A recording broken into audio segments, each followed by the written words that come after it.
From Yarm to Yibby, Harrington to Horsley Hill, Swalwell to Silverlink. The North East Footy Breakfast with Roy, Steve and Ted. Right across the North East, the Red, the Toon and the Cat.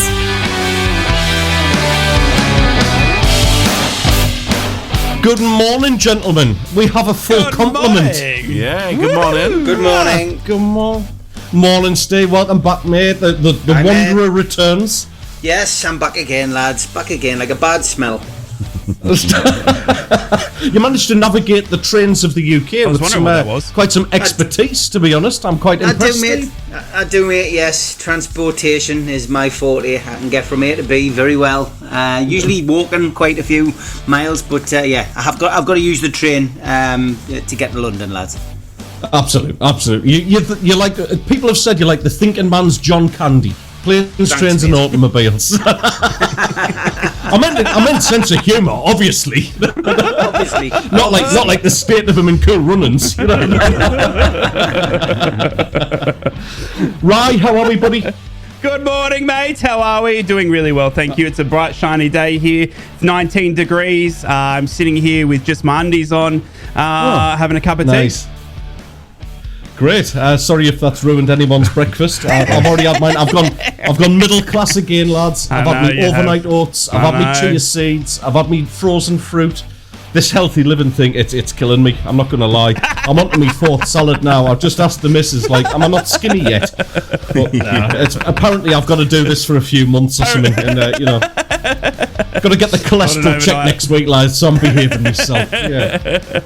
So if you hadn't guessed, Daz. Oh, Daz, once again, pushing our buttons. I'll do my best. While Steve might be the thinking man's John Clandy, you're the people's Pritt stick. You're the glue that keeps us all together. I wonder where you were going there with that one. But I appreciate that, thank you. I have been called worse. But yes. Yeah. But I appreciate that, thank you. Good morning.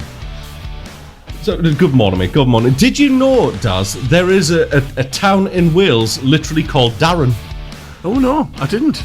No. Did you not know that? Well, there you go. That's run out of names at that naming meeting. I think so, like definitely. Well, there are some interesting names across this beautiful big wide world of ours, and that's a little clue as to a little quiz that I'm going to pit the Titans against each other. Oh, excellent! So we're not going to play What the Fact today. Okay, we're going to play Where the Fact. Whoa, and it's Steve versus Rise. So hold on, did he say quiz? Yes. Yeah, he did. You need to rename it. A fun exercise that will have no prizes, no winners and no losers. There's no winners or losers in this game. Football's always the real winner. That's good, mate. Football's the winner. Football's the winner. I mean, what I could say is like there's a free holiday in Cyprus. All you've got to do is get your flights and get your spending money. You know, you're quite happy. Welcome to stay with me for a week. That's no problem. Yes. So technically, that's me giving a free holiday away to one of you two. So there you go. So yes, I've found some very, very interesting place names in Australia and in the UK. Some in the Northeast as well. I've made some up completely. You've just got to tell me what's true and what's false. So we're going to do that a little bit later on. What else are we going to talk about? One of the Rise questions that we didn't get around to using yesterday. What qualities makes a good coach or manager? What's the biggest lesson you've took from a gaffer? Yes. I really like that question. We ran out of time yesterday. We have the Newcastle preview. The Theatre of Streams beckons, Steve. Yeah, I've got 2 tickets actually available if anybody wants to go. They're in the shallow end. So, you were eager to use that one up, I'm telling you. He's been waiting all night. Lads, now I don't want to appear rude, but Pillock, Pratt and Tosspot, no, that's not what some people call the three legends. It's what they have in common. They are insults, lads, famous insults, and I want to talk about that because insults apparently going out of fashion. Yes, which I think is some of the classics like Pratt, Pillock, and do you know what Tosspot actually is? It's not what I thought. I'm actually allowed to say that on air because I didn't think I would be. Tosspot is actually a drunkard. Right. Yeah, a tossbot is a drunkard. It's somebody who throws beer back and basically tosses pots of beer back. Right. That's where that expression comes from. So yes, we can actually use that on air. I'm delighted about that. So Dave's probably breathing a sigh of relief now that I've explained that. Yeah. Not the only one. We can use him all when Dave's on the show. well now, come on. Wow. Yeah, I'm just leaving that one there. Yep. We're going to talk with Germany strong in the Champions League and obviously a few of the other countries as well, and a lack of Premier League teams past the quarterfinals. Do you think that English players should be looking to move abroad, get some experience there? We've got all sorts of other stuff. I have got a burning question for the listener as well, which I'm going to talk about probably get that checked after out. we've had some headlines. Magpies and proud. Updates. Mag News. Tuesday saw Newcastle United's under-21s make home advantage pay at St James's Park, lifting the Northumberland Senior Cup for the first time since 2018. A goal either side of half-time from Parkinson and a penalty from Diallo ultimately proved sufficient for United. Northern League Second Division champions Blythe netting in their first ever final through Dan Wilson, unable to find an equaliser that would have forced penalties. There's been confirmation of pre-season games in Japan, and they arrived from Newcastle United yesterday morning. They will face the Urawa Red Diamonds on the 31st of July at the Saitama Stadium, and they will also face Yokohama F Marinos at the National Stadium, and that's on the 3rd of August. And following Monday's confirmation of a new long-term contract for 19-year-old Alex Murphy, 2 further Magpie prospects have been secured. 17-year-old Trevor Sanusi and Leo Sahar have been rewarded for promising debut seasons in a black and white shirt with their first professional deals. Congratulations, lads. That's your Newcastle United updates on Wednesday the 15th of May. Mackems and proud. Black Cats News. Good morning, Sunderland fans. Yes, the story's not going away. Manchester United's summer overhaul is set to begin with a bid to bring exciting Sunderland youngster Chris Rigg to Old Trafford, although they face competition, obviously, from Northern Europe too. Northern Echo reports that the Red Devils are one of several clubs keen on making the youth starlet a signing when the transfer window opens, stating that the club are set to fire the starting gun in the battle for Chris Rigg by tabling a former offer for the Sunderland teenager. Sunderland Under-21's Premier League 2 semi-final will be against Reading, with the tie taking place on May the 20th, and see Sunderland make the trip south for the occasion.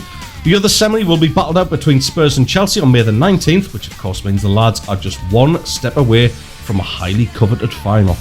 And finally, last week, Sunderland AFC updated supporters regarding the displacement of personalised bricks located in Panel 8 on the East Stand. This is due to a brand new stadium store opening at Black Cat House this summer and the subsequent relocation of the club's ticketing operation. 447 supporters could be affected, with 180 already getting in touch. However, if you haven't done so yet, the club would love to speak to you about rehousing the bricks at another part of the stadium. To get in touch, please email panel8@safc.com or visit the Stadium and Light ticket office, which is now located at the stadium store. That's your Sunderland update. Smoggies and proud. Boro News. Good morning, my beautiful off-season Borough fans. Middlesbrough continue to make dreams come true as Aston Villa gained Champions League spot last night thanks to the sale of Morgan Rogers in January and the kindness of Borough letting him go. Aston Villa were able to confirm their Champions League spot for next season, all thanks to Borough. Well done, Borough. That's so nice of you. And Rav Vandenberg sat down with Dom Shaw and said that I'm really happy with the decision I made to come here, and I'm really happy here right now. I want to look for next season where aim is promotion and nothing less. I think the fans like me and I like them back. He thinks they like him.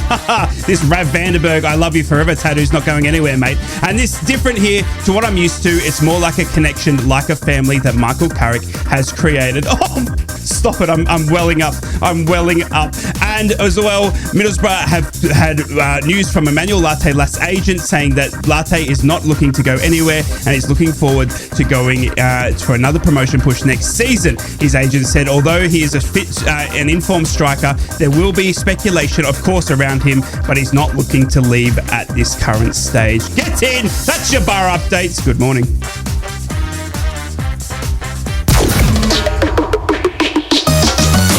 From Yarm to Yibby, Harrington to Horsley Hill, Swarwell to Silverlink. The North East Footy Breakfast with Roy, Steve and Ted. Right across the northeast, the red, the tune and the cat. So, the number you need, obviously, for any of the talking points today, 0330 043 2002. I'm going to kick it off with a conversation piece I saw on a podcast. I'm unashamed to say I'm nicking it because I think it's absolutely a brilliant question to be asking out there. Listeners, I want you to get involved, but lads, I want your opinions on this one. Who's had the best career, Harry Kane or Jamie Vardy? Now, jeez. While kind of you think like, internationally recognised, he's England's all-time top scorer in Harry Kane, he's won the Audi Cup, and that's it. Yes, exactly, Audi Cup. Whereas Jamie Vardy, just to give him his dues, he's won the Championship twice, I think now. He's won the Premier League, he's won the FA Cup, he's also had a stint as an England striker as well. Steve, we'll come to you first on this one, mate. In your opinion, who's had the best career? It's not about who's the best player, but who do you feel's had the best career? If you're talking about silverware, obviously Jamie Vardy, he's won the Premier League, he's won the FA Cup, so he's got a couple of dust collectors to show the grandkids, hasn't he? Whereas, unfortunately, Harry Kane hasn't. If you're talking in terms of goals, Harry Kane could be set to follow in Alan Shearer's footsteps if he does come back to the Premier League, and he could ultimately become the Premier League's top goal scorer. I mean, it's a big if. We don't know what he's got planned. Is he going to stay in Germany for a couple more seasons? If he does, there's no guarantees that Harry Kane is going to come back and be able to set the Premier League alight. Who's going to take a chance on him? But I suppose he's still got that carrot dangling in front of him. He's Tottenham's all-time goal scorer, of course. He beat the late great Jimmy Greaves, I think, eventually with his goals total.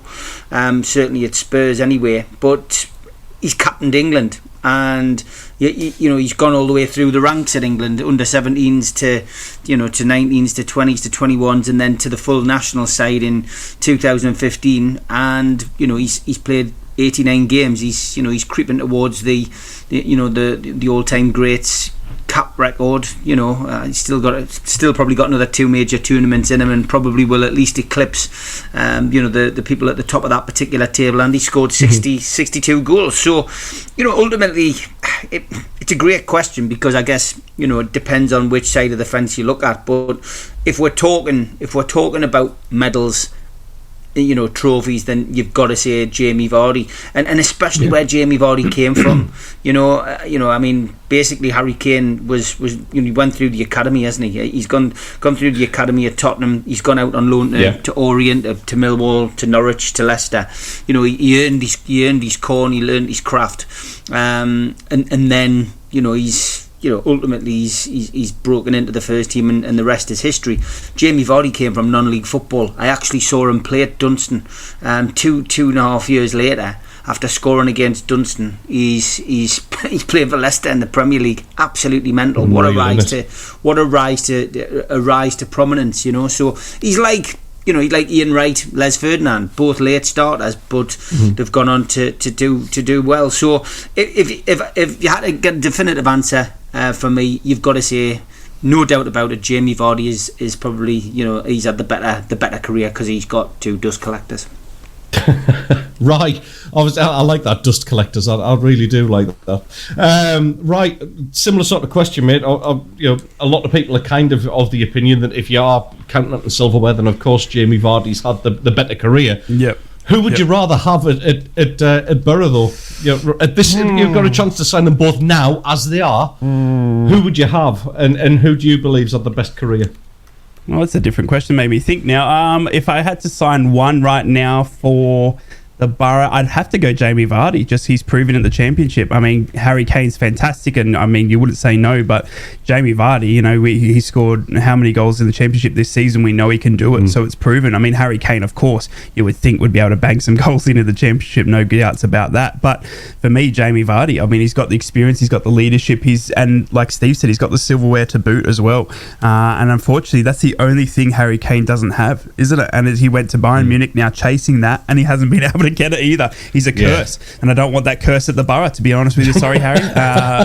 So wherever he goes, he seems to dry them all up. And, going to Bayern Munich, who have been dominating the German league for years and years on end, and then he goes there and they actually don't win a trophy in his first season is just absolutely ridiculous. So I'd have to stick with Jamie Vardy, and I think Jamie Vardy definitely, because of the accolade of coming from non-league all the way up to the Premier League and winning it in that spectacular year for Leicester, one that I'll never forget. It's one that you tell your grandkids. I remember when Leicester won it, from the top four. We see Man City moving closer last night as well. We're pretty much done now, so that's just such a fairy tale, and Jamie Vardy was the spearhead of that. So for me it's Jamie Vardy every day of the week.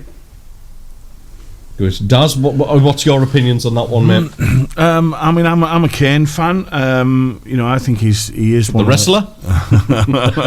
He hits it every weekend.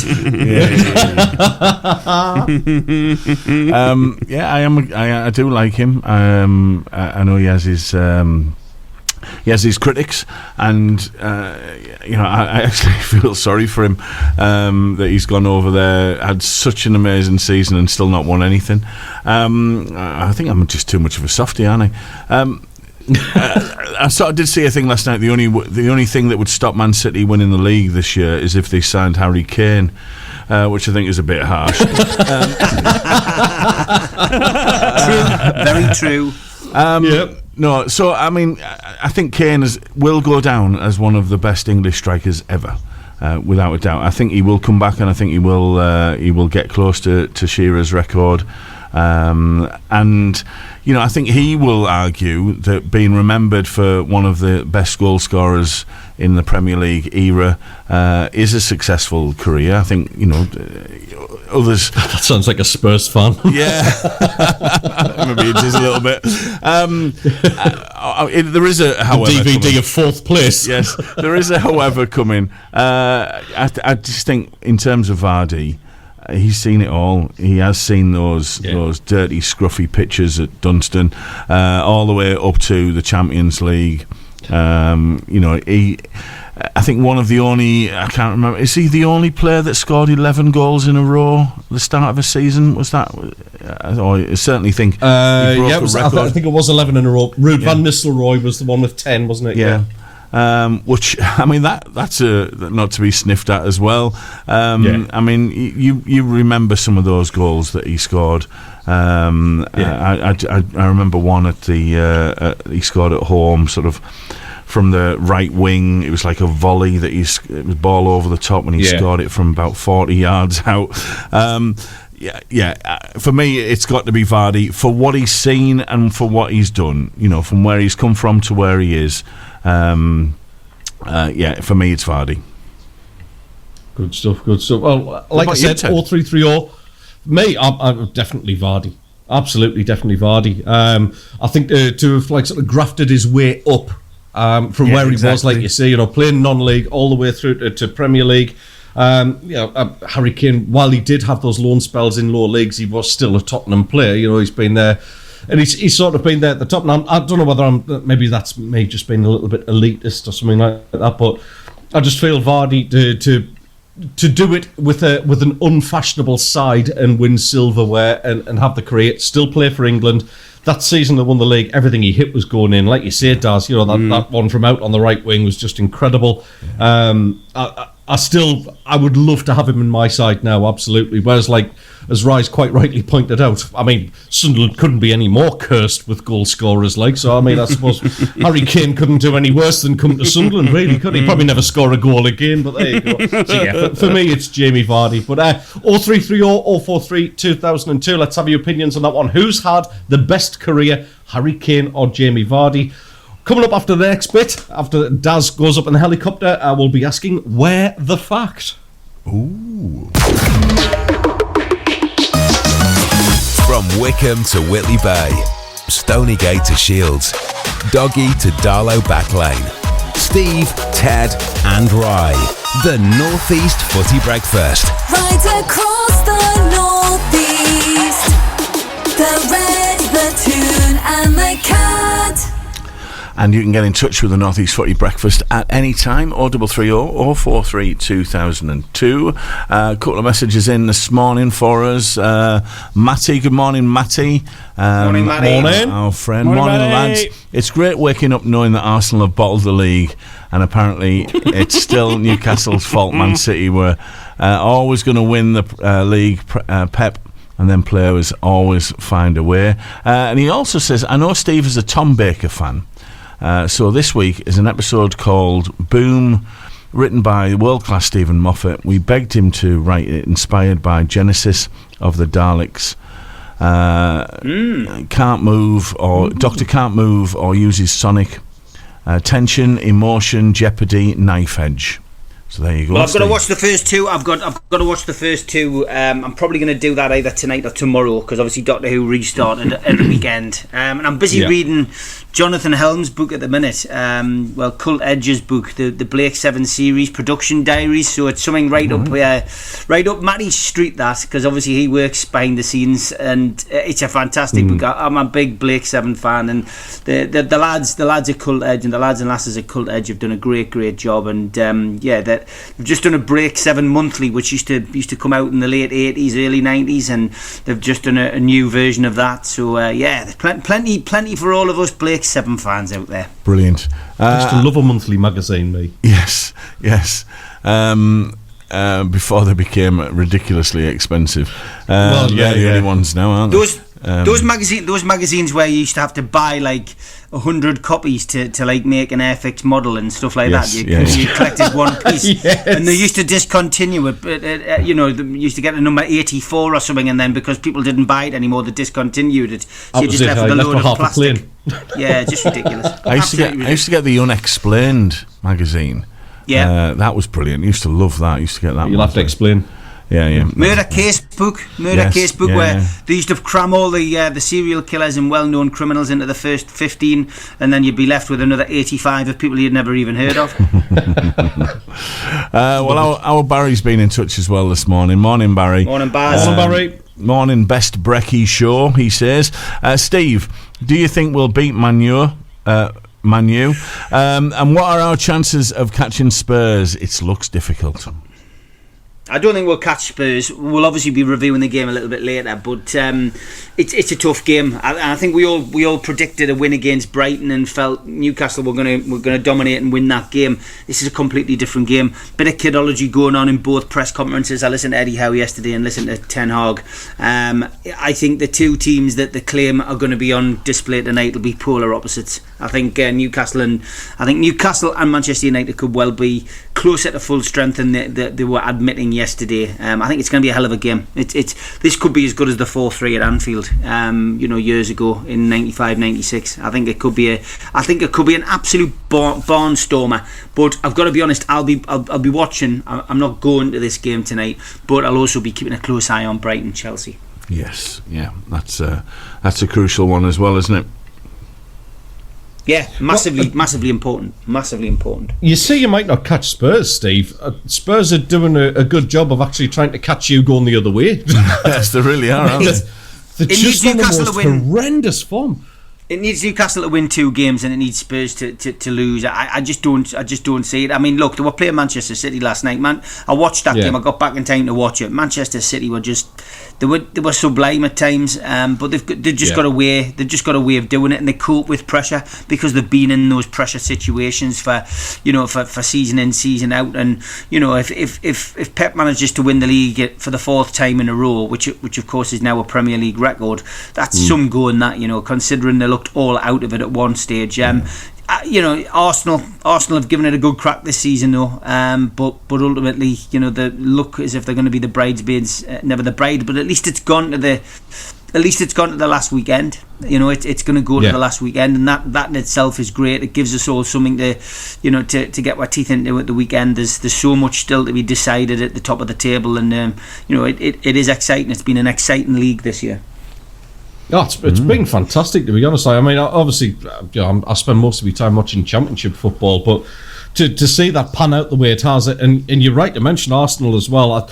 With such a young side as well, lads, I really feel they're going to be big challenges. I still had them down to win the Premier League this season because I just thought that they had something different about them that they didn't have before. You know, what we've mentioned about the dark arts that Arteta used to say Newcastle deployed, but you know, they've done a little bit of that themselves. They've been a bit more steely in midfield and a great centre-back pairing as well. Scoring lots of goals. You know, they look a complete package, and I wouldn't be surprised if they push Man City even closer next season and maybe even just topple them. Surely Man City can't go 5 years in a row and win it like that. That would be absolutely incredible. But yeah, anyway, we have our Rye waiting in the wings. He's just shaking himself down because he's going to go up first, Steve. Okay. It's not a quiz number.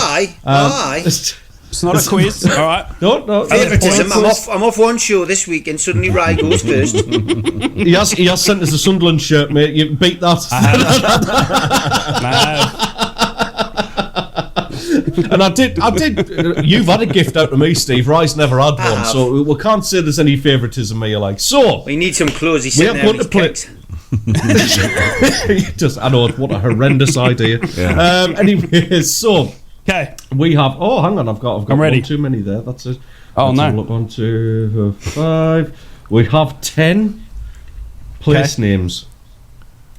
I think just obviously for a little bit of suspense, we'll make this last over the next part of the show as well, just because I'm going to run out of material. So first up, right, I'm going to read out 5 place names. Okay. You have to tell me whether they are a real place name, or whether I've just made it up. So it's well, you made it up. All right. Okay. So, all right. Places in the UK. We'll start off with places in the UK. Pity Me. Oh my God! Stop googling. No, I want instant answers here. I'm giving you no more than 5 seconds. Okay. Yes. No place. No place? Yeah. No. Crinkly Bottom. Yes. Just because I want to be and I want to live there. Yeah, well, I hope that's not what you've got while you're doing the show. Anyway, beer. Beer? Can you use it in a sentence for me? It sounds like you're going to open a can of beer, but I'm talking about a place name called Beer. Yes. And love to live in the final one of this round, Pie Wipe. Pie Wipe? Pie Wipe. No. Pie Wipe? Yes. Oh, no. Why would you... No. Okay. Do you want your score now, or yeah, go on. We'll wait till young Steve plays. We'll wait till young Steve plays his round first. All right. Steve, are you ready? I'm ready. You are. Once more with feeling. That was my enthusiastic. As much as you're getting. How do you get a gig act? Right, number 1, Piggery. I'll say yes. Useless Loop. I'll say no. Hooters Bay. Yes. Woolloomaloo. No. And your final one, Kick a Can Along. No. Gentlemen, the first round scores are in. Oh, God. It's split. No way. Oh. So, Rye, you had Pity Me. You got that right. No place. You said it wasn't a place. It is a place. It's in County Durham, as Steve will know. On your way to Beamish, isn't it, Steve? Yeah, it's up there. Yes. No place. Yeah. Crinkly Bottom. You said it was a real place. It's not. It was a made-up place for a TV show called Noel's House Party. So you're wrong there, Rye. Come on. Beer is a place. Well done. You got that one right. You said that Pie Wipe. You said that Pie Wipe wasn't a place. No, it is. Pie Wipe is a village in Lincolnshire. There you go. Oh, Steve. Yes. Yeah. High Wow. White. Yeah. Sorry, it's actually is it yeah, it is. It's Lincolnshire. Yeah. I've been past it. I remember I used to pass the sign when I was in a band. There you go. Steve, you had Piggery. You got that correct. Useless Loop is a place, believe it or not. Hooters Bay, false. It isn't a place. Woolloomooloo is actually a place. Kick a can along. Been there. You kick a can along. You've actually got that right, mate. It is a false name. So it's tied, gentlemen. You have 2 each. Wow. Absolutely. My method of just not thinking about it and just going for it works. Well, we'll sort you out with the next one. You're gonna have to think of the next one. It's the pressure is on, Steve. My goodness me. Right. Enough of that nonsense. Right, should we have? Do you want to go straight into round 2 and get this over with, or do you want to string it out into the next hour? Since you put it so bluntly. No, we're going straight into round 2. No, we're going to get this over with. Okay. We're going to get this over with. We're going to get through this. Right, it's back to you. Okay, I'm here. You want to string it out? Right. I'm here. What? String it out? That's where I was putting it. Yeah, string it out. I love it. Right. Yes. You back up. Remember. First answer. All right. Hit me, Big Willie boy. Big Willington. Big Willington. Yes. Okay. East Randy Hoots. No. Wet Wang. My goodness. Yes. Poopton. Yes. Blubber Houses. No. Okay, Steve. I know you're psyching up for this one. I can hear you doing some squats. I can hear you stretching. Are you ready for this one? Big wooden log on the back of my shoulders. Yeah. I'm doing squats. I didn't know where you were going with that there. So I thought, I've got a meat carcass hanging in the living room and I'm just punching someone's getting a fibre. Steve's also on the chia seeds. That's why he's got a big wooden log. Yes. Right. First one of your last round, Steve. Dismal Swamp. Oh, hold on. You broke up there. Say that again. Dismal Swamp. I'll say yes. Little Chance. Yes. Sausage Gully. Yes. Shark's Bottom. Yes. Nowhere Else. Yes. Have you tactically done that there, Steve? I did, yes. Yes. Worked it out. Yes. Yes. But bizarrely, even though you absolutely didn't want to play that, you've actually won, Steve. Hey. Brilliant. Right. Yes. Right. Big Willington is not a place. East Randy Hoots is not a place. Wet Wang is a place. Yes. Okay. Hoopton isn't a place, but Blubber Houses is. Oh my goodness me. Steve, Dismal Swamp is a place. Little Chance isn't. Sausage Gully is a place, believe it or not. I'm just absolutely stunned at that. Shark's Bottom is false, and Nowhere Else is a real place. You've won a holiday, like I said. All you've got to do is get your flights. Yep, you've won a holiday at Casa del Ted. All you've got to do is pay for your flights and bring your spender money, and that's it. I'll put you up. I'll even feed you for a week. Cost me now. Brilliant. Anyway, coming up after this, we are going to talk. What have we got? I've lost my page now. We're going to have the Newcastle preview.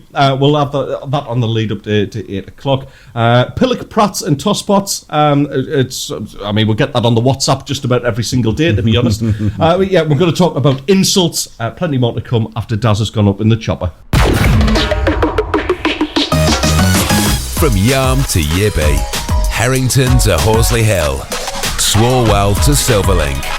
The North East Footy Breakfast with Roy, Steve and Ted. Right across the northeast, the red, the toon and the cat. And we'd love to hear from you on the North East Footy Breakfast this morning. You can do so just via the WhatsApp. Dead easy. 0330 043 2002. And our friend Matty's been back in touch. We were chatting about monthly magazines early, weren't we? Matty says... Razzle. Yeah. I've got every single... Threw you there, didn't I? It really did. I tell you what, I've got every single... This is Matty. I've got every single Doctor Who magazine from 1979 till the present day. He still gets them. I mean, that's dedication, isn't it? That's what you need. Yes. Love it. If you want to be a record breaker. There you go, thank you. Right, you had a question, I believe. I do. This is completely like off topic and just me being weird. But have you heard of the Zenobia shipwreck off the coast of Cyprus? I have. Yes. Yeah. Yes, I have know a mate quite well. that went diving there a couple of weeks ago. And yeah, exactly. He was saying it's one of the best diving spots he's ever done. Now, me, I don't like diving. I like to stay above water. But he was saying like this history of this ship that wrecked just off the coast of Cyprus was absolutely incredible. The story behind it, and I was just wondering if you obviously knew about it, or are you into diving, Ted? Are you into going underwater? Careful. Easy, tiger. Fácil, tigre.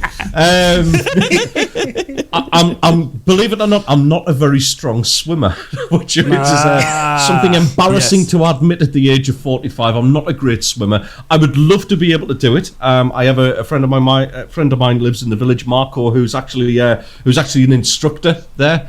Marco, the tattooing diving instructor, lovely lad. And Zenobia is actually one of the sites that he covers here. It's 200 million worth of cargo.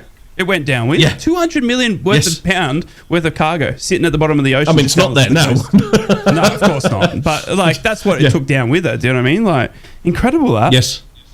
Absolutely. Sorry, anyway. It's known for its dive sites over in Cyprus. It's a prime spot for that. Is the water clear around Cyprus, or is it? Mate, it's absolutely incredible. Crystal? Absolutely incredible. Yeah, can't wait. You've seen nothing like it. Honestly, it's best beaches in Europe, and I know I'm biased towards the island I live on, but they're just absolutely incredible. You only have to look at the likes of Green Bay and Fig Tree Bay. The waters and the beaches there, just like get in. Probably what you'd expect at Bondi. Just crystal blue water is absolutely incredible. It's just beautiful, absolutely beautiful place to live. But yeah, the diving side of things, it's a big attraction here. It's what pulls in a lot of tourists. Those people who are looking for a bit more of an action holiday. There you go. So yeah, cycling and diving massively on that one. I'd say you caught me out there with the Zenobia. Sorry. It's like 15 minutes away from where I live. Really? It's literally it's very very. Yeah, I just close. had a mate that brought it up. He was talking about he's an avid diver. I'm not too big, but he loves doing like the Great Barrier Reef, and he has a bit of a shop up there. He was in the Navy when I was in the military. He was a naval sea diver.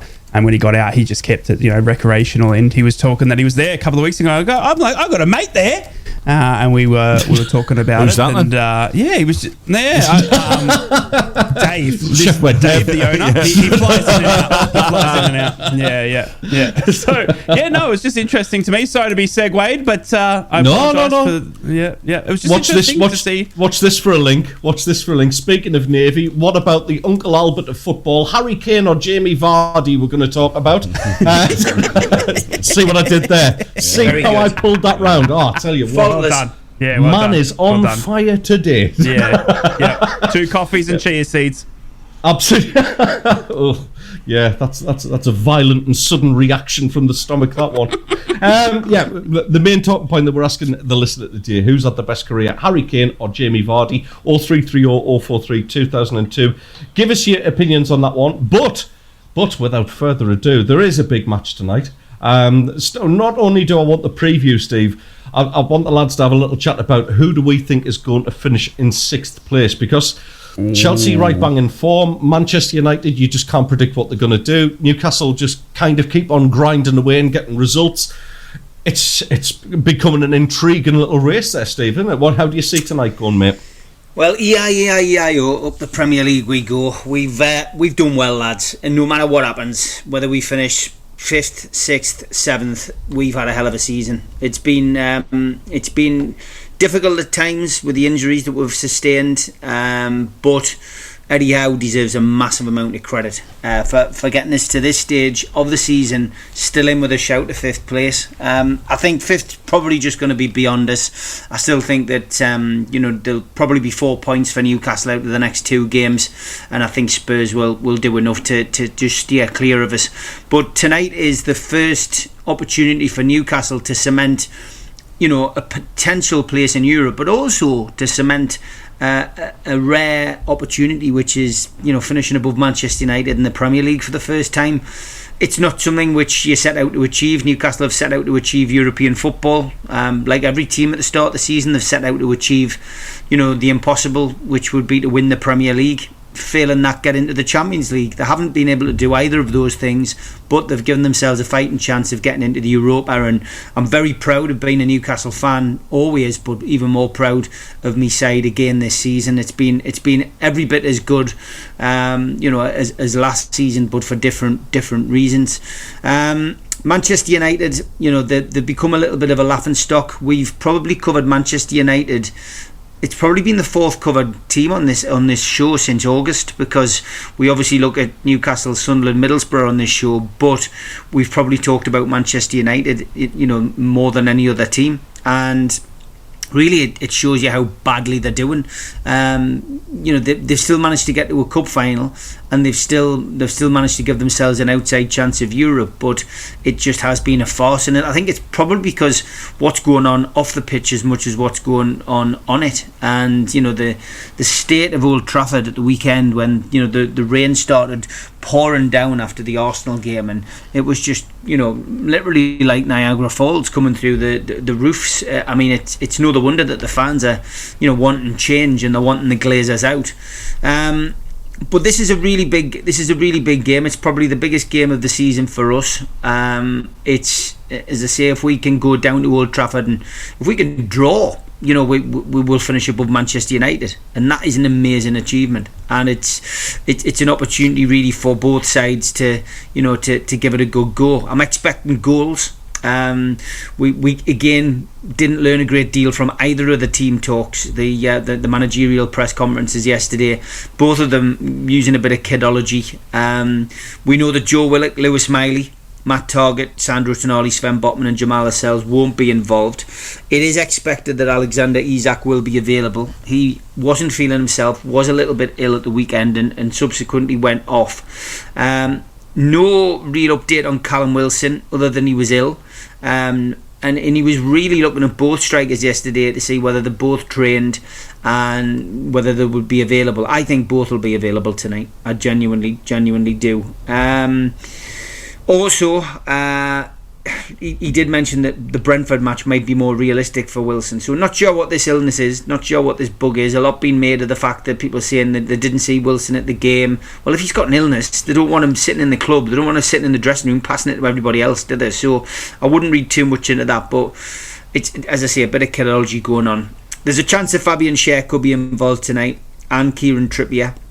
And I guess he's got decisions to make on Nick Pope and Martin Dubravka. Does he finally take the gamble and put Pope in against Manchester United? Does he play Joe Linton tonight? Lots of queries, lots of dilemmas for him, and all ones which you want to take. As for Manchester United, we know that Harry Maguire, Luke Shaw, Rafael Varane, Victor Lindelof, Anthony Martial and Tyrell Malaysia are all unavailable, but there was growing hope, I guess, yesterday's press conference that Martinez, Mount and Rashford could be available, and Bruno Fernandes, who's a talisman for Manchester United, making out that he probably won't be available, but I wouldn't be surprised to see him tonight. At home, Manchester United have won 9 games in the Premier League. They've drawn 3 and they've lost 6. So it's not somewhere where Newcastle or anybody now fears to go. And of course Newcastle played them in the Carabao Cup earlier this season and came out with a wonderful 3-0 win. So it's interesting, and it's the same referee. Robert Jones is the referee tonight, the Scouser. This will be full set of appointments have been the games at St James's Park, which Newcastle of course won 1-0, the Carabao Cup game, which Newcastle won 3-0, and he's refereeing tonight as well. So that's that. It's good. We've got a solid referee. Nobody complained about the referee in any of those games. And VAR, Jared Gillette. How do I see it going?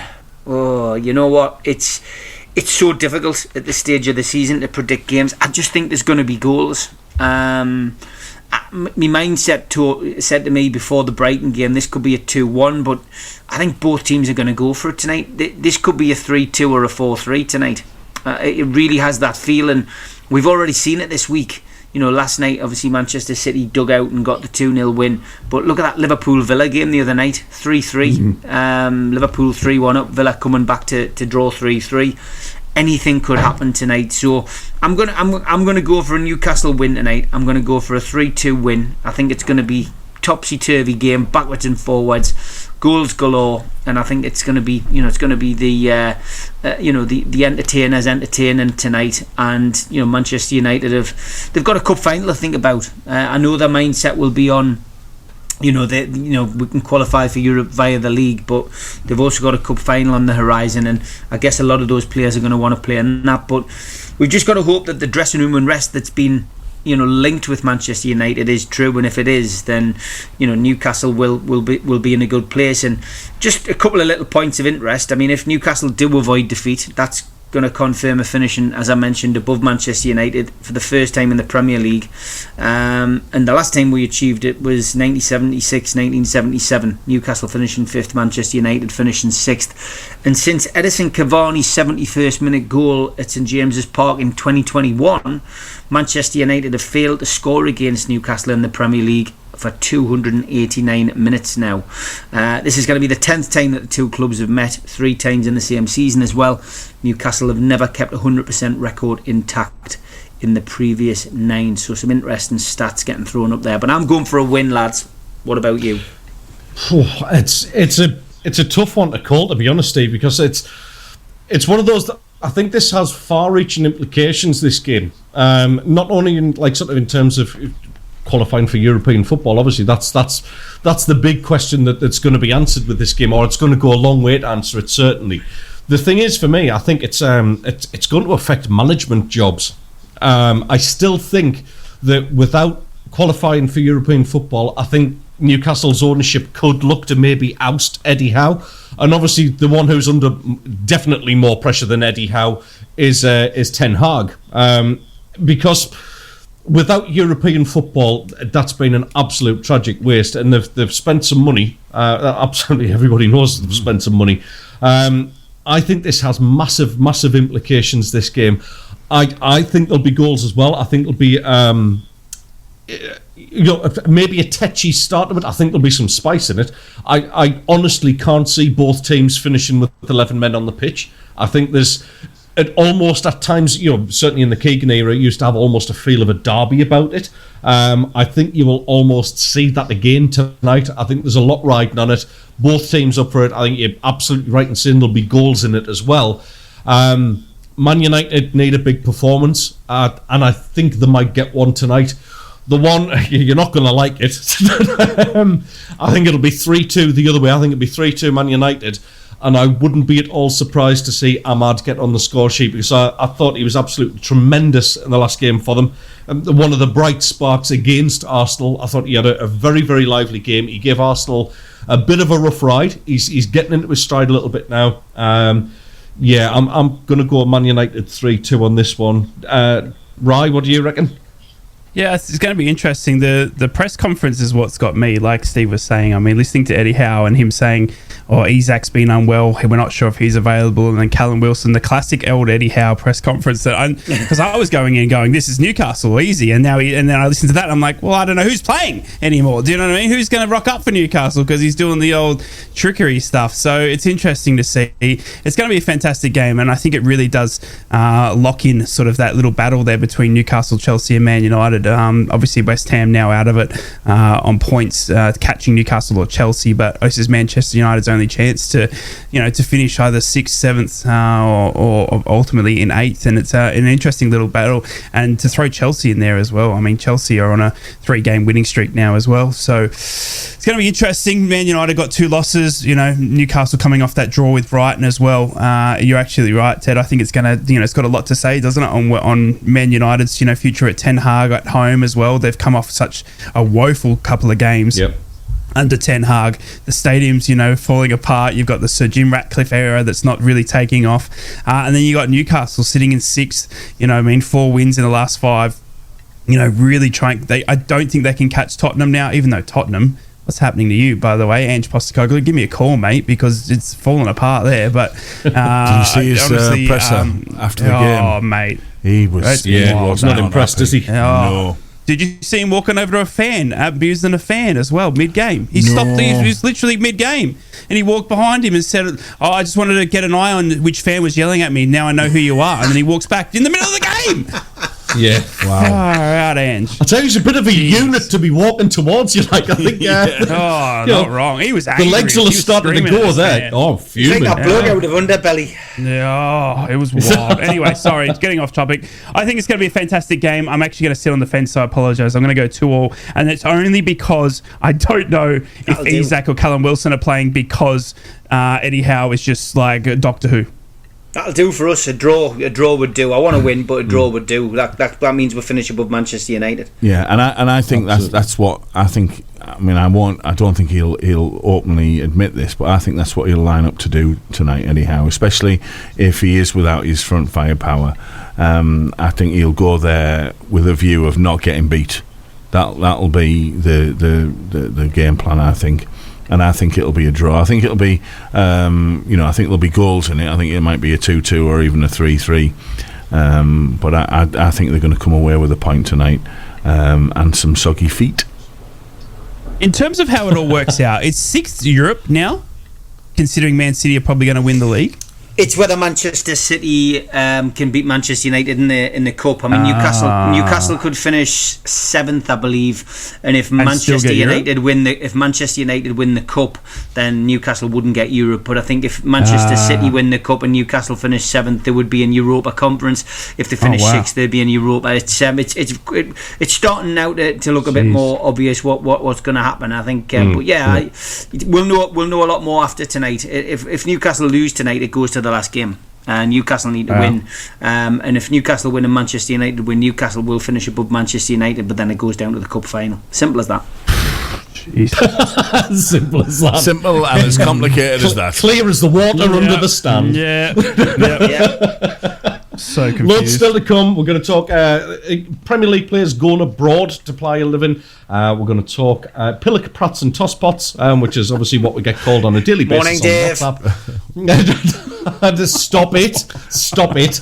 Right after our favourite word.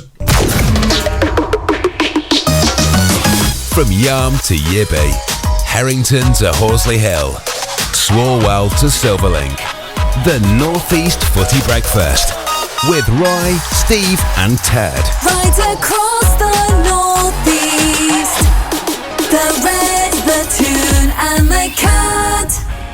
And you can get in touch with the lads from the North East Footy Brekky, Steve, Ted and Rye, via the WhatsApp 0330 043 2002. Who's your favourite player? Who's had the best career? Is it Vardy? Is it Harry Kane? We'd love to hear from you this morning. And which magazines did you used to get monthly? Easy.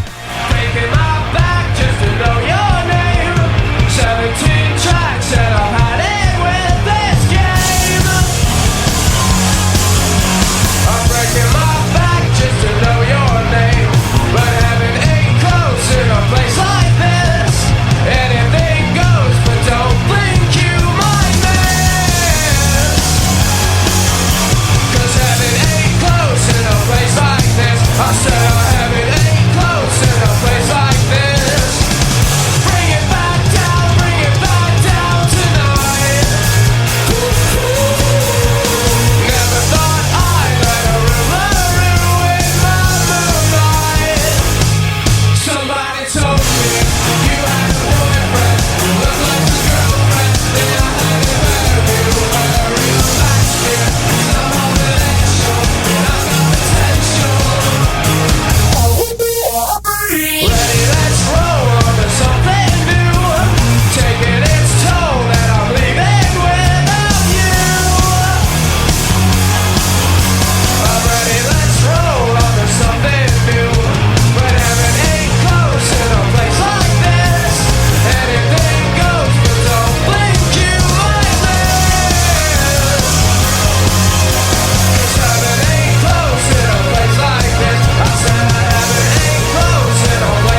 Welcome back. I still love that track. It still sounds as fresh today as it always did. Absolute belter. Nice way to kick off the second half of the show, Daz. Well chosen, sir. Welcome back to the Northeast Footy Brekky. 0330 043 2002 is the number. We want your answers to the burning question of the day. Who's had the best career, Harry Kane or Jamie Vardy? I think unanimously we pretty much went Jamie Vardy here in terms of, was it dust collectors you called it, Steve? Dust collectors, yeah.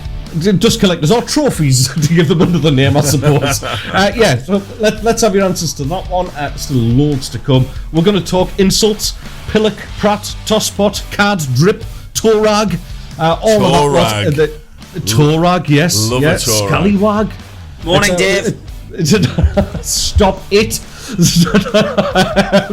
So yeah, basically it's a survey that's come out that young people nowadays do not recognise old-fashioned insults. They are dying out, probably to do with the mass amount of political correctness and all that sort of rubbish as well. Germany strong in the championship. The Champions League. Lack of Premier League teams past the quarterfinals. Do the lads think more English players should be looking to move abroad to play? We'll talk about that as well. But let's go round the grounds again and get our latest club updates first. Smoggies and Proud. Boro News. Good morning, my off-season Boro fans. I hope you're all fantastic, safe and well. Middlesbrough continue to make dreams come true even past their season end as Aston Villa gained Champions League spot last night.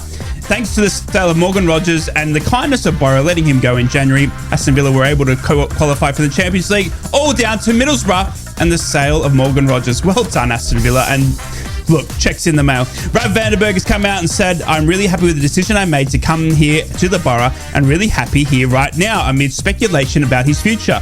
The young player of the year and player of the year says the fans like me and I like them back. It's different here to what I'm used to. It's more like a connection, like a family. Oh, Rav, say less. And Emmanuel Latte, Lath agent, has come out and said, although strikers are in high demand, Latte's not looking to go anywhere. He is happy at the Boro and is looking to get promoted with Boro next season and put that push on.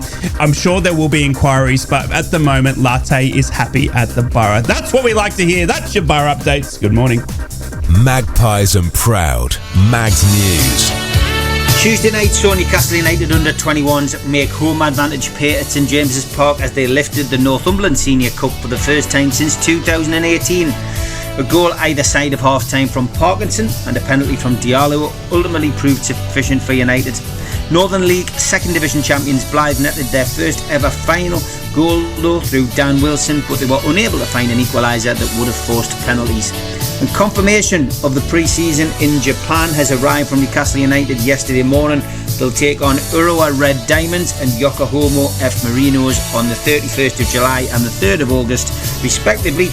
And following Monday's confirmation of a new long-term contract for 19-year-old defender Alex Murphy, 2 further Magpie prospects have been secured. 17-year-old Trevan Sanusi and Leo Sahar have been rewarded for promising debut seasons in black and white with their first professional deals. That's in Newcastle headlines on Wednesday the 15th of May. Mackems and Proud. Black Cats News. Good morning, Sunderland fans. Manchester United's summer overhaul is set to begin with a bid to bring exciting Sunderland youngster Chris Rigg to Old Trafford, although they face competition with the 16-year-old highly sought after in Europe too.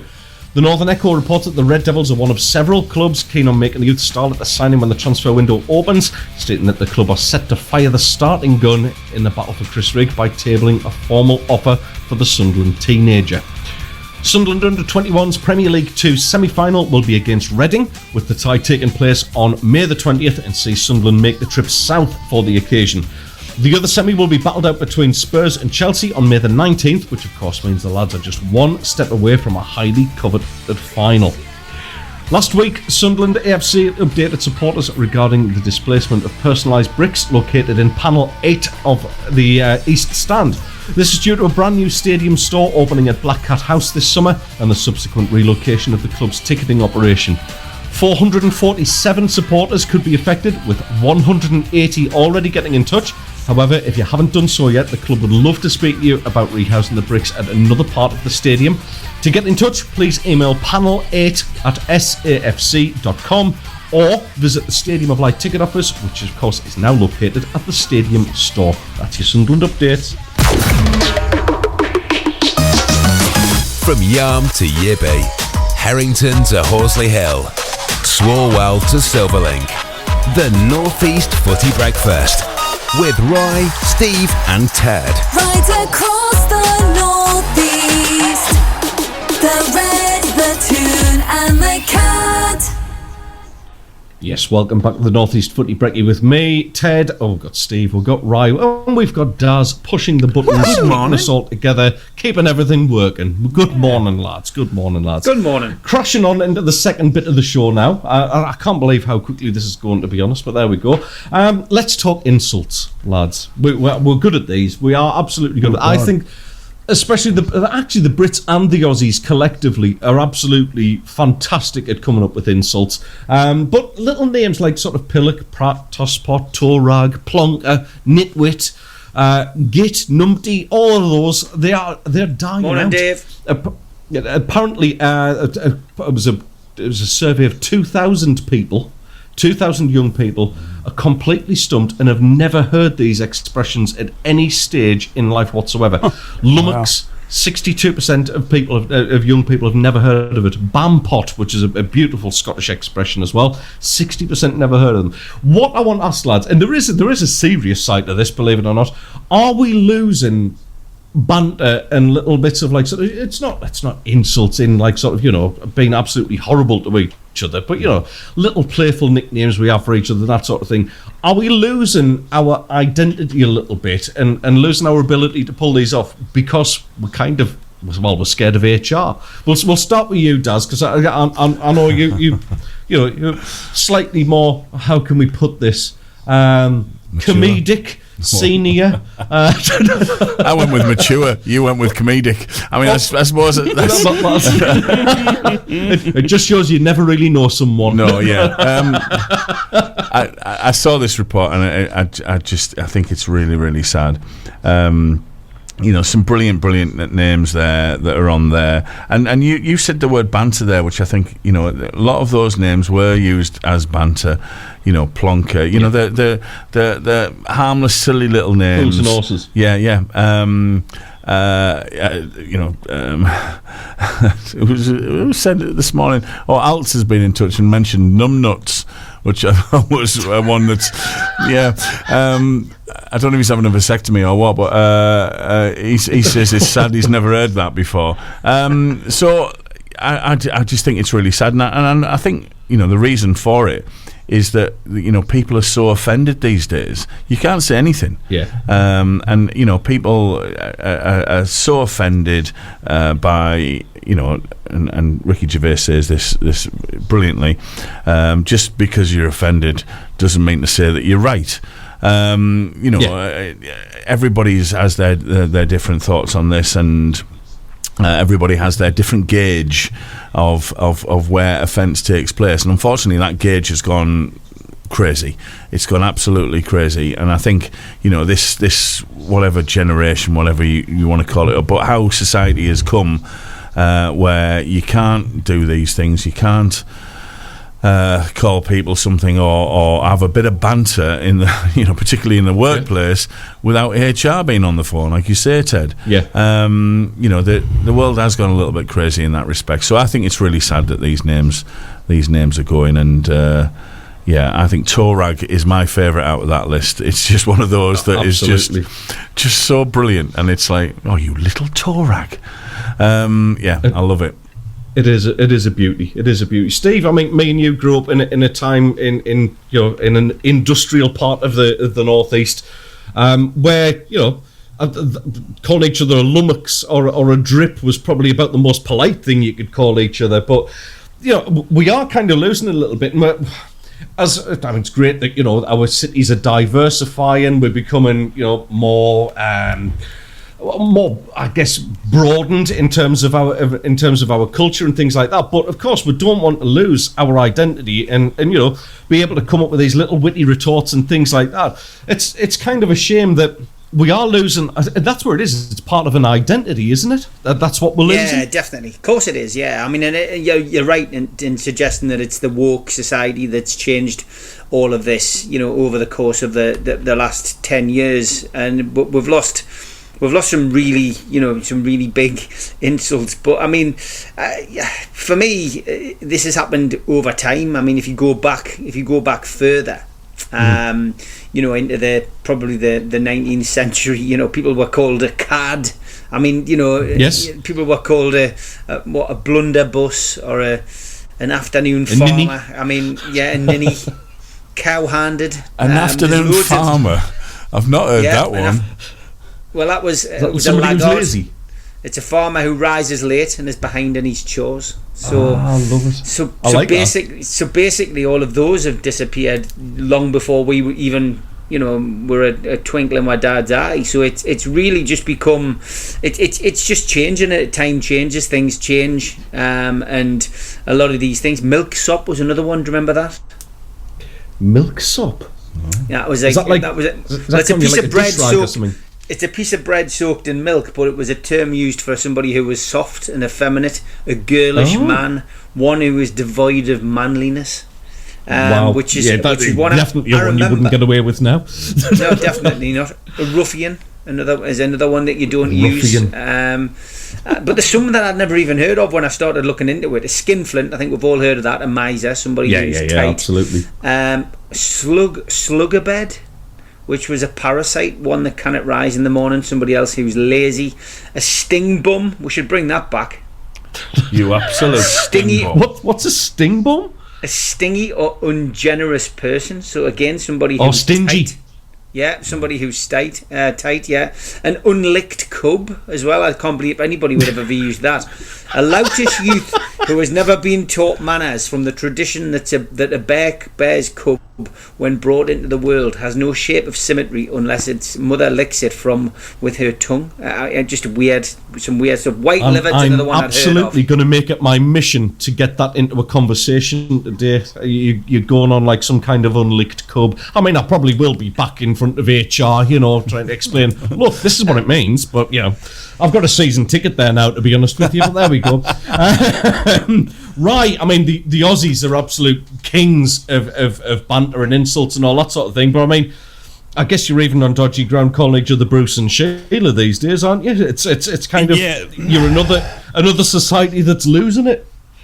Yeah, listen here, Ted. If my dog had a face like yours, I'd shave its bum and teach it to walk backwards, mate. You absolute drongo, mate. You're a drop kick, right? And you got a face like a dropped meat pie, all right? I've had up to here with you, Ted, you mole. You know what I mean? You absolute knuckle, right? And you're a muppet, mate. You're a ScoMo. You're a grub. You know what I mean? You're a drongo, mate. You're from Melbourne, aren't you?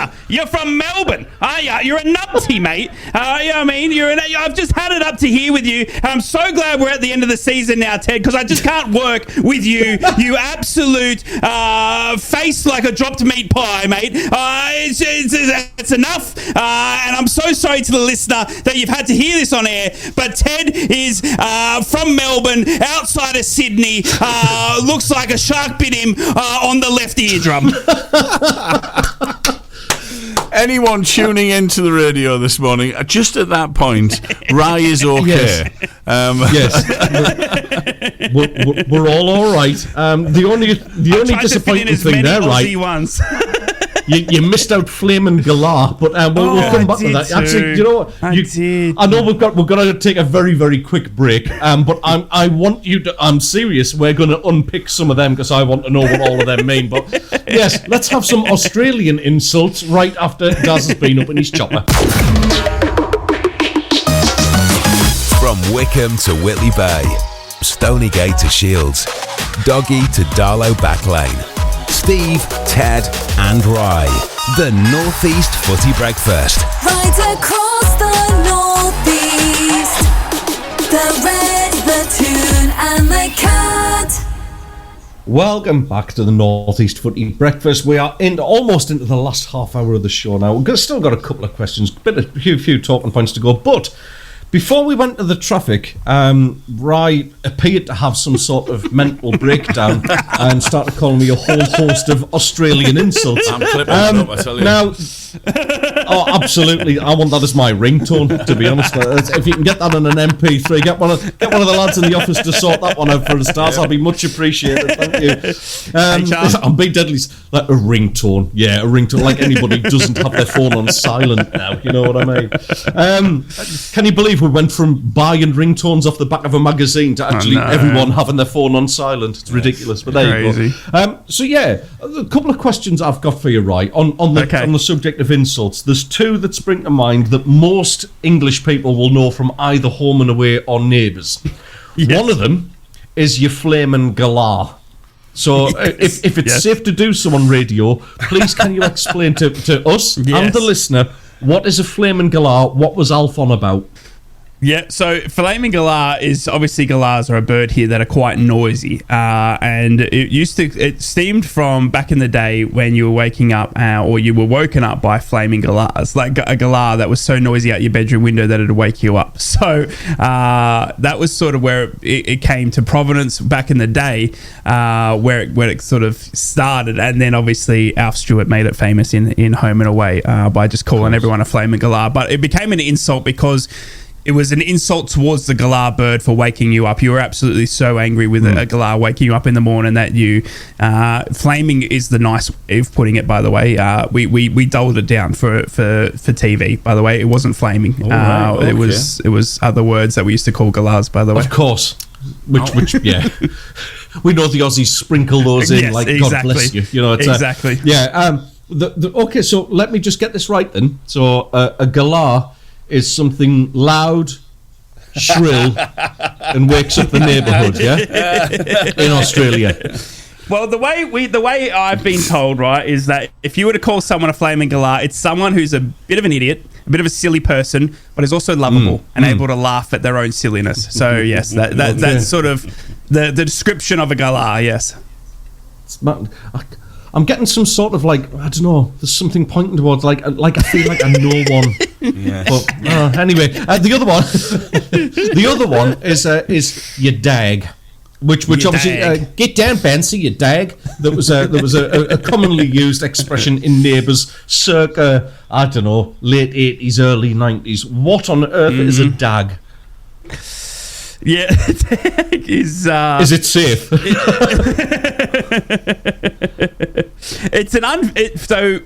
We used to call it when you weren't dressed correctly, like unfashionable sort of thing. So it used to be a dag character kind of thing. So if you say came into school uniform and your uniform was untucked, and your tie wasn't done up, you'd be a dag. You know, the principal would be like, "Oi, you know, Rye, you dag, tuck your shirt in," sort of thing. So, or you know, if you're at, you know, the way, you know, your mum yells at you for not getting your clothes on properly, sort of thing. So that was where it sort of originated from.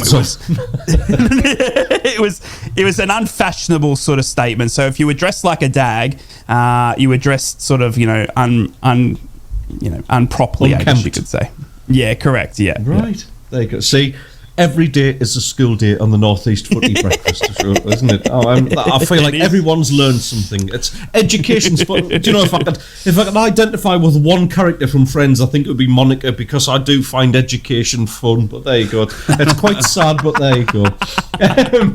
One of the questions that we sorry, Daz. I was just going to. I'd looked at Dag up actually, and Rye's right. It's someone sort of unfashionable and not very not very with it.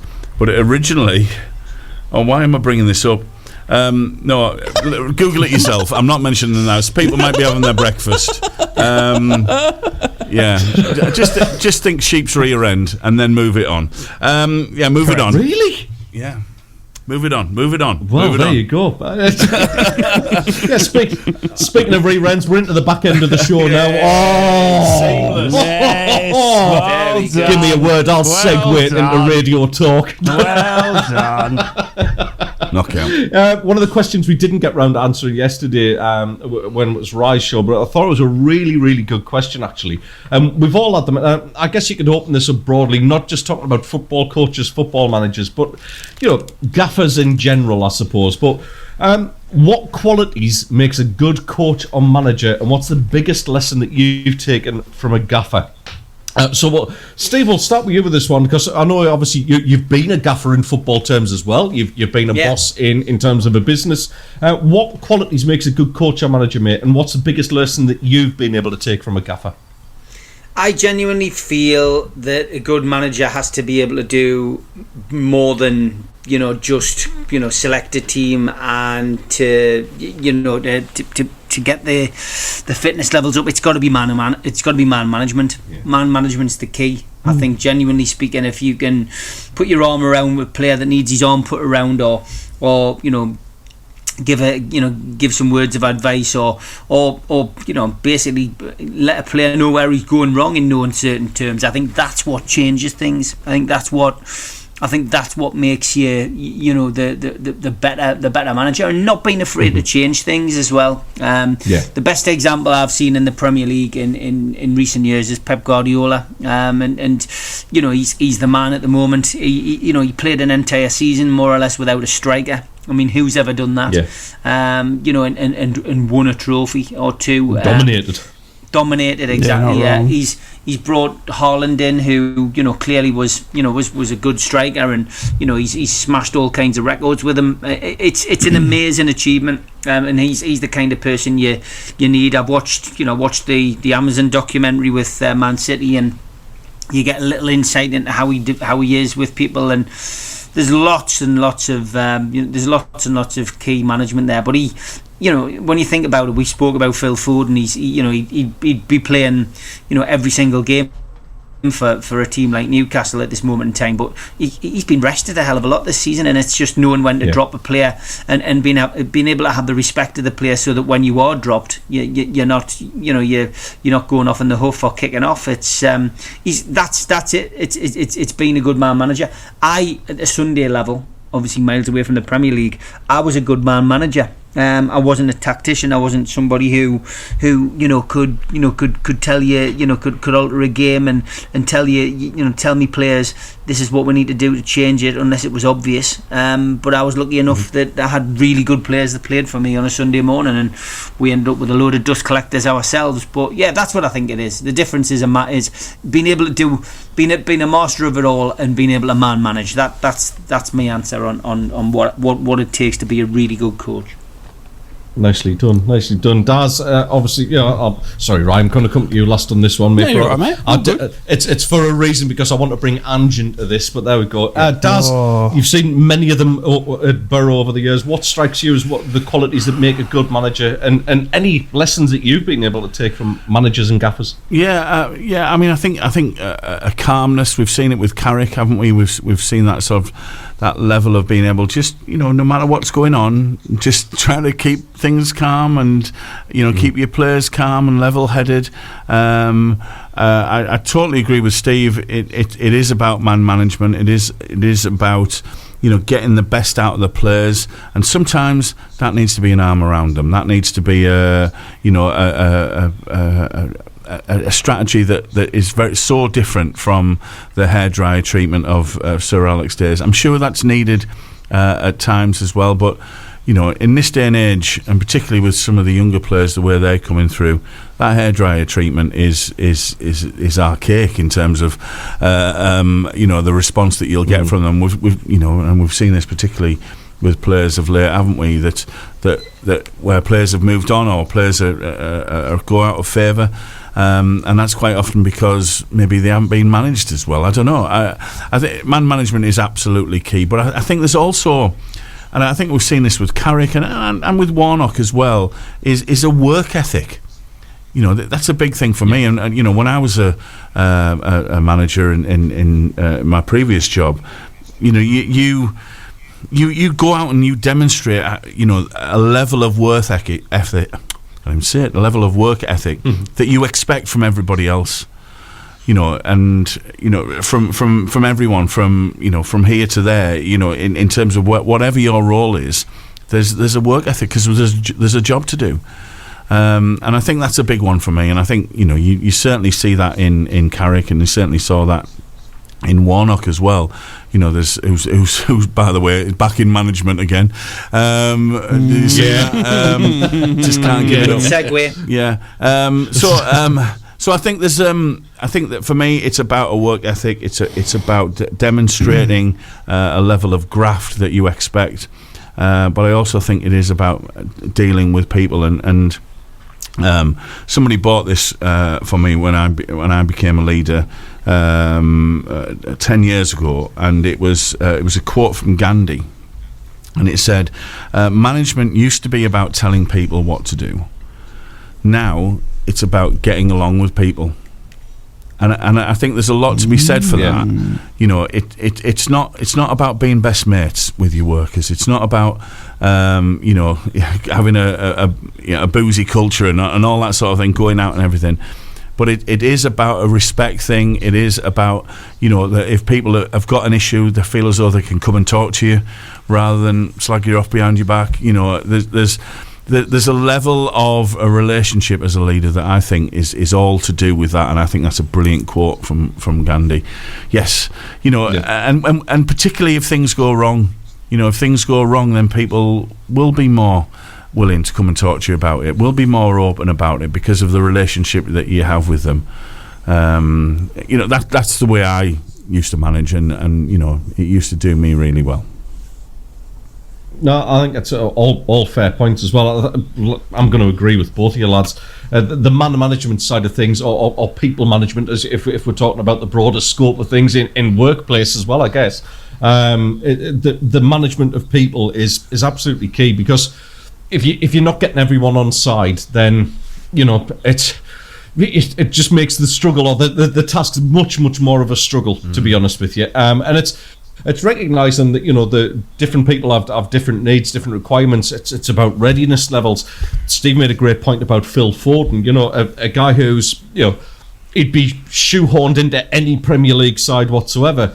But Pep is very cautious with the guy. Doesn't want to overplay him, doesn't want to burn him out. He manages him appropriately, and at the age that Phil Foden is at, he's playing the right amount of football that Pep believes is good for his development, without burning him out and physically exhausting the kid. Which it's about situational management, as well. It's not just that managing the people around you, being able to deal with different pressures. We saw last night that Man City lost their keeper and Kevin De Bruyne pretty much within minutes of each other. There's decisions need to be made there, and being able to trust your decision-making process and hang your hat on it.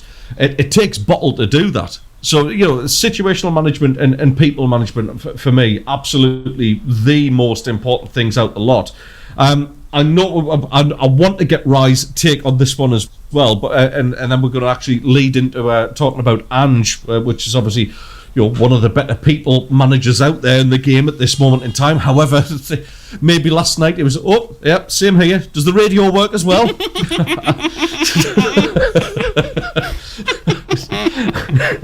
Is that somebody peeping to be in there, Daz? Moving on.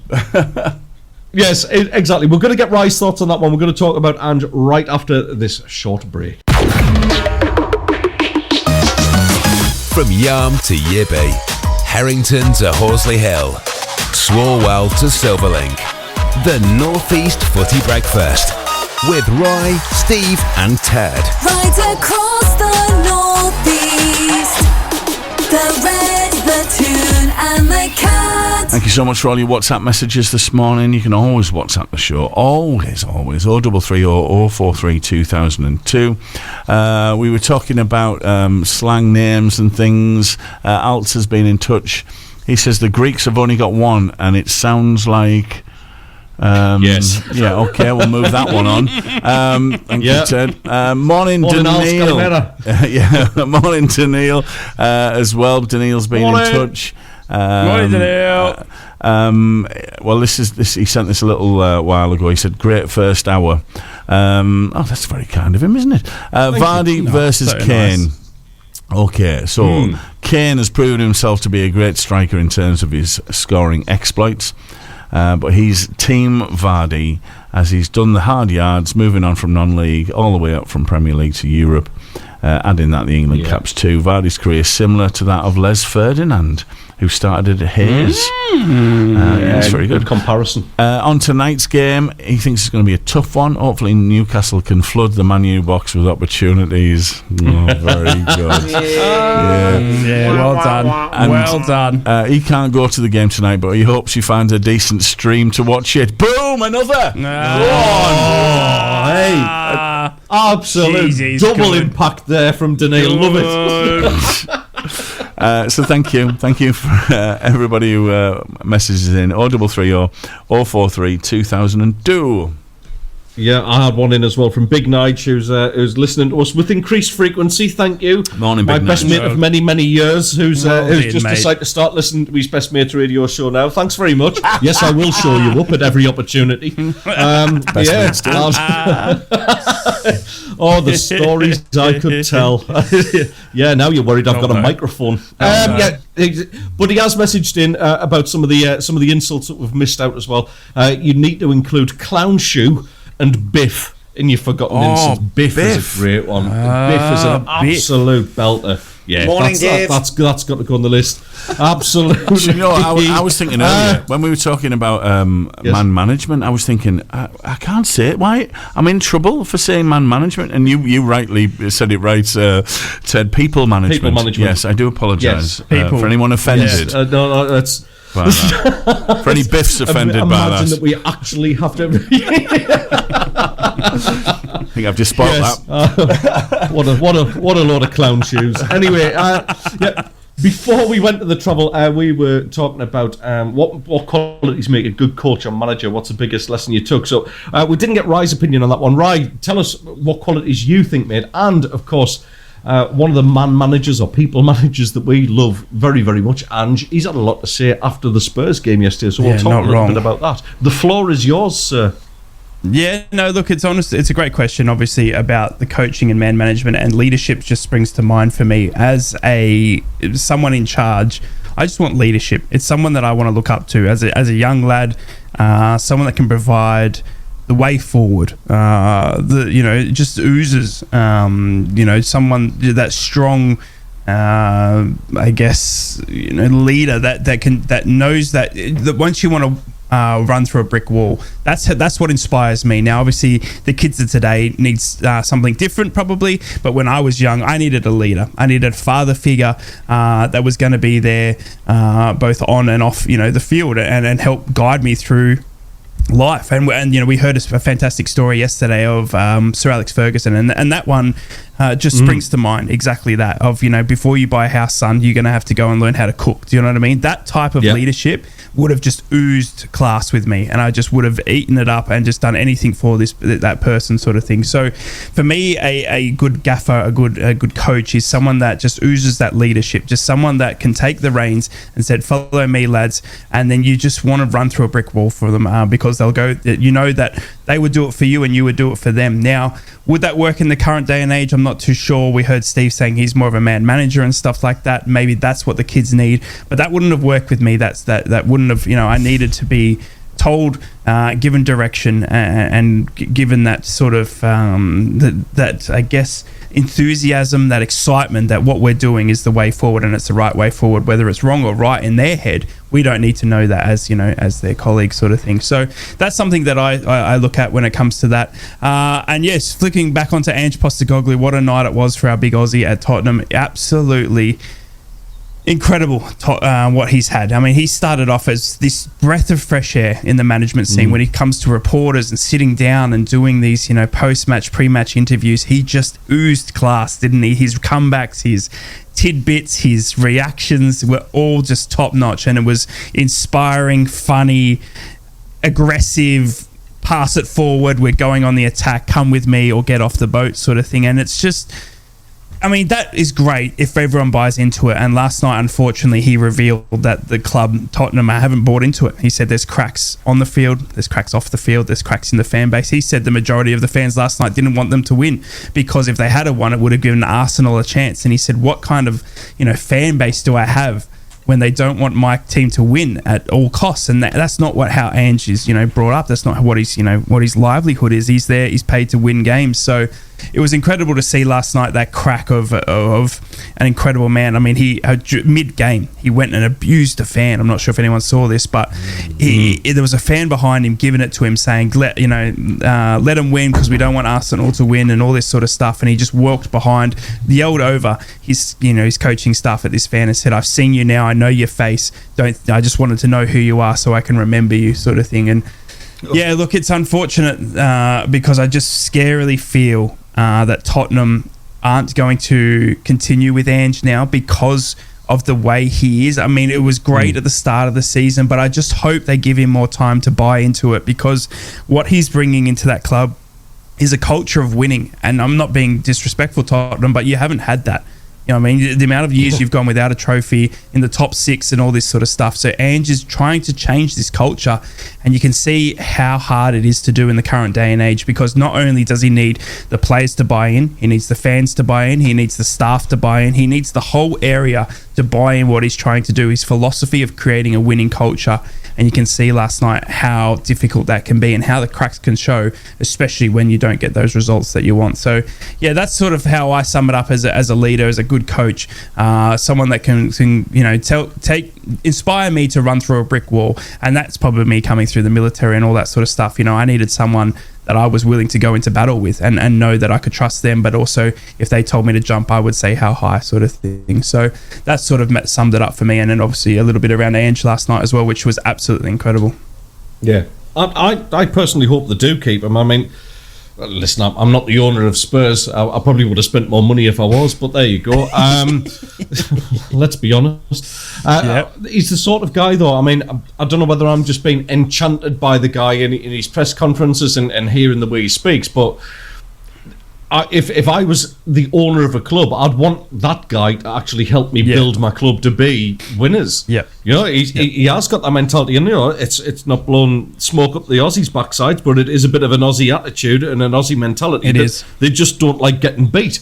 And I think that's all right. There's nothing wrong with being a bad loser sometimes. I think that's actually a healthy trait to have. Nobody should like getting beat, should they? No. It's no. That, as me dad used to always say, show me a good loser and I'll show you a loser. And I think that's, all this sort of thing, the better team won, all that sort of thing. No. Absolutely not. There's nothing wrong with the way Ange is going at this moment in time. I mean, we'll go around the table. I personally think the Spurs should hold on to him, but Ryan, I do agree with you, mate. I fear for him that they might just jettison him because he's going to ruffle feathers and he's going to be argumentative with the likes of Daniel Levy. So we'll go around the table. Not do you think he should, but do you think he will be in charge next season? Steve, we'll start with you first, mate. Yeah, I think he'll be in charge next season. I think he's just getting a few things off his chest. I mean, I've liked the straight talking Ange. I've got to be honest. I mean, it was my prediction at the start of the season for being sacked. I didn't think he'd be able to make the transition from the Scottish Premier League to the Premier League, and he's proved me wrong massively. To the point where he almost had Spurs in the Champions League, fourth, the automatic qualifying position. So he's had a great season, but yeah, he hasn't won anything, and he understands the difference between winning and losing. And I don't think that's a bad trait to have. What's his relationship like with the chairman, with the owner? I'm not sure. We know that he's got a knack of making the wrong mistakes. But he's also got in recent years he's got quite a few things right. I mean, the new stadium at Spurs is fantastic. He took a gamble on selling Harry Kane, but he invested the money wisely. And in replacing managers, he's got a diamond in Ange Postecoglou. So in the last few years, you'd probably say that the pressure's off the Spurs ownership. But yeah, this will be interesting. It's whether he gives them money to spend in the summer. What does he need to improve Spurs? What does he need to improve their chances of winning a trophy, or daring to attack the Man City dominance in the Premier League. What is he going to get? What does he need? So I think that's the conversations, and maybe he's just doing it his way and letting the chairman know that this is what we need. And Daniel Levy doesn't like spending money, lads. He doesn't like spending money, and he spent a hell of a lot on that ground. And I guess the money that came in from Harry Kane barely touched the sides in paying the interest rates on stuff that he's had to buy over the course of the last couple of years, but. It'll be interesting to see what happens, but I do like Ange. Don't I? He's had a cracking Premier League season, and it'll be interesting to see how things develop with him over the course of the next couple of months. Daz, we'll very quickly run out of time here. Do you think he's still going to be there? And tell us what you've got coming up. We've seen it so many times, haven't we, when managers have a go at what's happening behind the scenes, having a go at the structure of the club, having a go at the foundations like Ange has done, and we've seen it the day after or a day or two after them lose their job. I really hope this isn't the case with Ange. That amount of passion, and he's peed off because of how much he wants this club to have success. And that level of anger and passion, I think Levy would be off his nut if he sacked him or got rid of him. He is starting something really special, I think, at Spurs. Correct. And let him do it. Give him the money, Levy. Let him cook. Yeah. Let him cook. Yeah, let him cook. Give him the good money. way of putting it, mate. Yeah. That's it. Well, we've done it, lads. We've done it. That's absolutely flown over this morning. Thank you very much. Yeah, thank you, Ted. Great show, mate. Yeah, and coming up, we've got a special guest on the show, George Rainford, He's an actor who you might recognise from Call the Midwife. He was in Casualty for a long time, but at Holby City as well. George joins us because he's starring in a new show that's coming up to the Sunderland Empire next week, 222 A Ghost Story. This one looks a good one. So George is going to come on. Used to be the bus from Durham to Sunderland. Have a couple of spirits before you go to watch it. Hey, so we'll have a chat with George. We've got the usual showbiz, TV, all the news, and of course the quiz that is sweeping the nation. It's Name That Theme, all coming up after 9 o'clock this morning. Fantastic. You have a good day, lads. Yeah, have a good one. Take it easy. See you on Friday. Bye.